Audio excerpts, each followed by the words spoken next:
Kalyandurg TDP నాయకులు దేవినేని ధర్మతేజ అన్నగారికి జన్మదిన శుభాకాంక్షలు. అశ్వ సంవత్సరంలో కైలాస యాత్ర Shri Gayatri tours and travels 8977349696.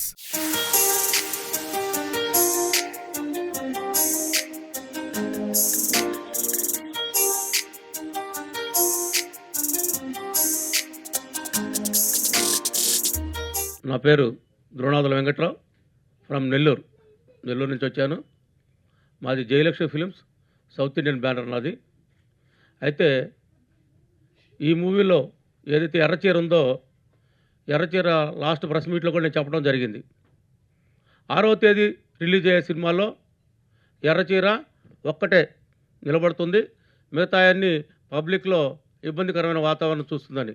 అదేవిధంగా ఈరోజు ఎర్రచీర పబ్లిక్లో బ్రహ్మాండమైన రెస్పాన్స్ తోటి ఇరు రాష్ట్రాల్లో ప్లస్ కన్నడలో కూడా ఒక థియేటర్ ఈరోజు ఫుల్ అయింది. అట్లాగే ఈ సినిమాలో కారుణ్య చౌదరి గారు ఎంతో అందంగా ఉన్నారు, కానీ భయపెట్టేశారు. అందంతో కాదు, ఆ సినిమాలో చూస్తేనే తెలుస్తుంది. ఇంటర్వెల్ నుంచి ఆ భయపెట్టడం అనేది, అప్పుడు దాకా ఒక ఎలివేషన్ ఉంది, ఇంటర్వెల్ తర్వాత ఇంకో ఎలివేషన్ ఉంది. చాలా బాగా వచ్చింది సినిమా. జనరల్గా ఏంటంటే ఒక విభాగంలో ఒక వ్యక్తి రాణించడమే చాలా కష్టం ఈ రోజుల్లో.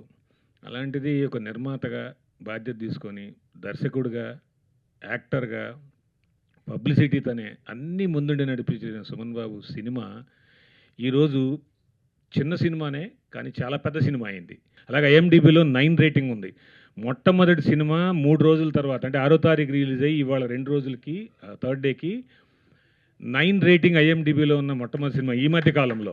లాస్ట్ క్లైమాక్స్ సీన్కి అయితే ఏడ్చారు. ఈవెన్ నేను ఆల్సో థియేటర్లో నాకు కూడా వాటర్ వచ్చింది చూసినప్పుడు. ఫస్ట్ టైం యాక్చువల్లీ నేను 6th చూశాను మీ అందరితో పాటుని. నాకు చాలా బాగా నచ్చింది. అండ్ ఫీమేల్స్ నుంచి కూడా మంచి రెస్పాండ్ వస్తుంది. As a mother sentiment, daughter, వీళ్ళ బాండింగ్ అనేది చాలా బాగా చూపించారు. అంటే వన్స్ చనిపోయిన తర్వాత కూడా తల్లి కూతురులో ఇంత ప్రేమ ఉంటుందా అని చెప్పడానికి బెస్ట్ ఎగ్జాంపుల్ మా మూవీ. అలాగే సుమన్ గారు మల్టిపుల్ రోల్స్ అయితే ప్లే చేశారు. ఈవెన్ 24 క్రాఫ్ట్స్ చూసుకుంటూ యాజ్ ఆయన డైరెక్టర్గా, వన్ ఆఫ్ ద హీరోగా చాలా కష్టపడి చేశారు. And at the same time producer. ఇందులో యాక్చువల్లీ నావి 2 రోల్స్ ఉంటాయి, డిఫరెంట్ రోల్స్ చేశాను. One of the Shweta, one of the పార్వతిగా చేశాను. But 2 roles is different. My role అయితే I supposed to Parvati role. I enjoy that role and also emotional also. నమస్కారం. ఎందుకంటే ఇది థ్యాంక్స్ మేట్. ఎందుకంటే చాలా రోజుల తర్వాత నుంచి ఎప్పటి నుంచో రిలీజ్ చేద్దాం అనుకున్న సినిమా ఫిబ్రవరి 6వ తారీఖు నాడు రిలీజ్ అయింది. ఈరోజు ఈ మీడియా ద్వారా ఎర్రచీర అనేది అందరికీ తెలిసింది. ఎర్రచీర మూవీ అనేది ప్రతి ఒక్కరికి తెలిసింది. ప్రేక్షకుల ఆదరణ అందుతుంది. ఇంకపోతే ఈ థ్యాంక్స్ మీట్లో నేను థ్యాంక్స్ చెప్పుకోవాల్సిన వాళ్ళు చాలామంది ఉన్నారు. ఫస్ట్ మీడియాకి థ్యాంక్స్ చెప్తున్నాను. సెకండ్ విక్టరీ వెంకటేష్ బాబు గారికి థ్యాంక్స్ చెప్తున్నాను. నెక్స్ట్ రాజేంద్ర ప్రసాద్ గారికి థ్యాంక్స్ చెప్తున్నాను. నెక్స్ట్ వచ్చేసి అనిల్ రావుపూడి గారికి థ్యాంక్స్ చెప్తున్నాను. నెక్స్ట్ బాబీ గారికి థ్యాంక్స్ చెప్తున్నాను. తలసాని శ్రీనివాస్ యాదవ్ గారికి థ్యాంక్స్ చెప్తున్నాను. మారుతి గారికి థ్యాంక్స్ చెప్తున్నాను. ప్రతి ఒక్కరు, సి కళ్యాణ్ గారు కానీ, ఇంకా నెక్స్ట్ మన అంబికా కృష్ణ గారు కానీ, తమ్మారెడ్డి భరద్వాజ గారు కానీ, మధుయాష్కి గౌడ్ అన్న గారికి, దిల్ రాజు గారికి, అందరికీ థ్యాంక్స్ చెప్తున్నాను. పేరున థ్యాంక్స్ చెప్తున్నాను.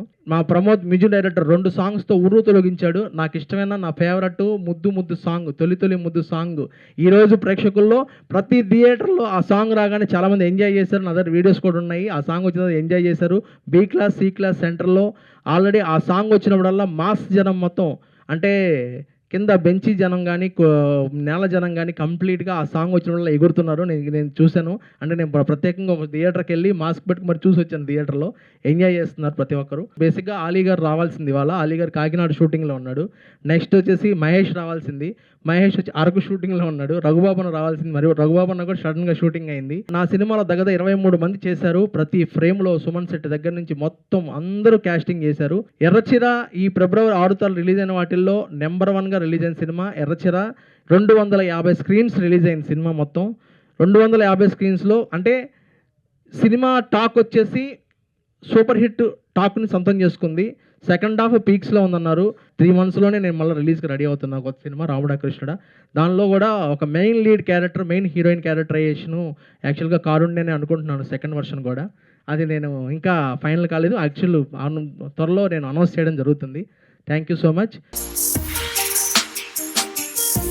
ఎర్రచీర మూవీకి మంచి రెస్పాన్స్ వస్తుంది ప్రజెంట్ ఉన్న వాటిల్లో. ఎందుకంటే మదర్ సెంటిమెంట్ కావచ్చు, హర్రర్ కావచ్చు.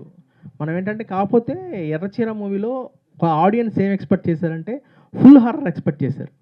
మెయిన్ ఫుల్ హర్రర్ ఎక్స్పెక్ట్ చేశారు. చాలామంది అక్కడ కొంతమంది డిసప్పాయింట్ ఫీల్ అయ్యారు. ఫుల్ హర్రర్ ఉంటుందేమో అనేసి కొంతమంది ఫీల్ అయ్యారు. నేను ముందు నుంచి చెప్పుకుంటే ఉన్న హర్రర్ టచ్ చేశాను కానీ ఫుల్ హర్రర్ మూవీ కాదు అని చెప్తూనే ఉన్నా. కంప్లీట్ మదర్ సెంటిమెంట్ మూవీ ఇది. సో ఆడియన్స్కి ఏం కావాలో అది ఇచ్చాను, హ్యాపీగా ఫీల్ అవుతుంది అనమాట. No issue. చాలా మంచిగా వస్తుందండి. అప్రిషియేషన్స్ అంటే చాలా బాగున్నాయి. ఎస్పెషల్లీ శ్వేత అనేది ఒక అంటే మోడర్న్ గర్లే, నాట్ అల్ట్రా మోడర్న్ గర్ల్, ఒక హౌస్ వైఫ్లా ఉంటుంది. శ్వేత ఓకే క్యారెక్టర్, తను హర్రర్లో భయపెట్టింది జనాల్ని. బట్ పార్వతి దగ్గరకు వచ్చేటప్పటికి క్యారెక్టర్ వెరీ ఇన్నోసెంట్ ఉమెన్. తను ఓన్లీ రెస్పాన్సిబిలిటీ, హస్బెండ్, డాటర్, ఈ రెస్పాన్సిబిలిటీ, హౌస్, దానికి ఆ ప్రపంచం తప్ప వేరే తెలియదు. అలాంటిది సడన్గా అమ్మాయి life suddenly change after baby birth తర్వాత అమ్మాయి కంప్లీట్లీ చేంజ్ అయిపోతుంది. అప్పుడు దాకా ఒక మంచిగా ఉన్న అమ్మాయి సడన్లీ వై చేంజ్, ఎందుకు చేంజ్ అయింది అనేది మూవీ చూసే వాళ్ళకి అర్థమవుతుంది. ఎస్పెషల్లీ రీజన్ పాప. ఆ రీజన్ వాళ్ళు అంతగా ప్రేమించిన హస్బెండ్కి కూడా దూరం అయిపోతుంది. అంటే ఇక్కడ చూపించింది ఏంటంటే భర్త ప్రేమ కన్నా కూతురు ప్రేమ అనేది చాలా ముఖ్యం మదర్కి అనేది. Thank you. అంటే నేను యాక్టర్ అనేది పక్కన పెడితే బేసికల్ ఐఎమ్ డైరెక్టర్. డైరెక్టర్ అంటే నాకు పిచ్చి, డైరెక్షన్ అంటే నాకు మామూలుగా ఉండదు. అంటే నా డైరెక్టర్ అంటే అంత ఇష్టం. అయితే నేను చాలామంది హీరోల చుట్టూ తిరగడం జరిగింది. టు బి ఫ్రాంక్, ఫస్ట్లో అంటే ఎర్రచీర కన్నా ముందు సినిమాలు 2-3 సినిమాలు నేను తిరగడం జరిగింది. అయితే ఎవరైనా సరే ఫస్ట్ కథ ఇవ్వండి, డైరెక్షన్ వేరే వాళ్ళకి ఇస్తాం, ఫస్ట్ టైం డైరెక్షన్ కదా మీరు అన్న టైప్ ఆఫ్లో ఫస్ట్ నన్ను కొంతమంది చేశారు. అంటే అందులో టాప్ మోస్ట్ హీరోలు కూడా ఉన్నారు, ఆ లిస్ట్ అవసరం లేదు కానీ టాప్ మోస్ట్ హీరోలు కూడా ఉన్నారు. అందులో ఈ ఫస్ట్ సినిమా స్క్రిప్ట్ ఇచ్చేయండి నాకు, నేను డైరెక్షన్ వేరే వాళ్ళతో చేయించుకుంటాను టైప్లో కొంచెం చేశారు, అదొకటి. నెక్స్ట్ హీరోగా డేట్ల కోసం చాలామంది తిరిగినా కానీ ఎవరు కూడా డేట్లు ఇవ్వడం జరగలేదు. సో దానికోసం ఒక మంచి స్క్రిప్ట్ డిజైన్ చేశాను. ఏంటి ఆ స్క్రిప్ట్ అంటే ఎర్రచీర. వేరే వాళ్ళ డబ్బులు తీసుకొచ్చి మన డైరెక్షన్లో రుద్దడం నాకు ఇష్టం లేదు. ప్లస్ ఆఫ్ ఆల్ నేను ఎవరు చుట్టూ తిరిగి అంత ఓపిక, టైము రెండూ లేవు. నేను అందరిలాగా డైరెక్టర్ హీరో ప్రొడ్యూసర్ చుట్టూ తిరిగి అంత ఓపిక నాకు ఎప్పుడూ లేదు. ఎందుకంటే ప్రొడ్యూసర్ తిరిగి వాడు రేపు పెడతా మాపు పెడతా వద్దు, ఏదైనా స్ట్రైట్ ఫార్వర్డ్లో ఉంటా. కాబట్టి నేను ప్రొడక్షన్ చేయడం జరిగింది. ప్రొడక్షన్ చేసి లేట్ అయ్యి వచ్చేమో సినిమా కానీ మంచి చిత్రాన్ని తీయడం జరిగింది. ఈరోజు కూడా మీరు చూసే ఉంటారు కర్ణాటకలో ఒక బాబా గురించి. ఈరోజు వచ్చింది న్యూస్, ఇవాళ వచ్చింది కర్ణాటకలో బాబా. ఇట్లాంటి దొంగ బాబాలు చాలామంది ఉన్నారు ఇండియాలో, ఓకేనా. ఆ దొంగ బాబాల గురించిలో డేరా బాబా, అప్పట్లో డేరా బాబా దాని మీద తీసుకున్న కంటెంటే ఈ దిల్కుష్ బాబా. వర్గాలకు ఇబ్బంది అంటే నేను ఉన్నది తీశాను, కొన్ని సందర్భాల్లో ఉన్నది తీశాను.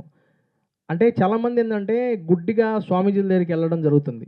వాళ్ళందరి కోసం ఒక కనువిప్పుగా తీశాను అనమాట. ఇలా ఉంటుందిరా బాబు, అందరూ బాబాలు ఒకేలా ఉండరు, దొంగ బాబాలు చాలామంది ఉన్నారు. 100లో ఒక 10% మాత్రమే నిజమైన బాబాలు ఉన్నారు, 90% దొంగ బాబాలే ఉన్నారు. To be Frank.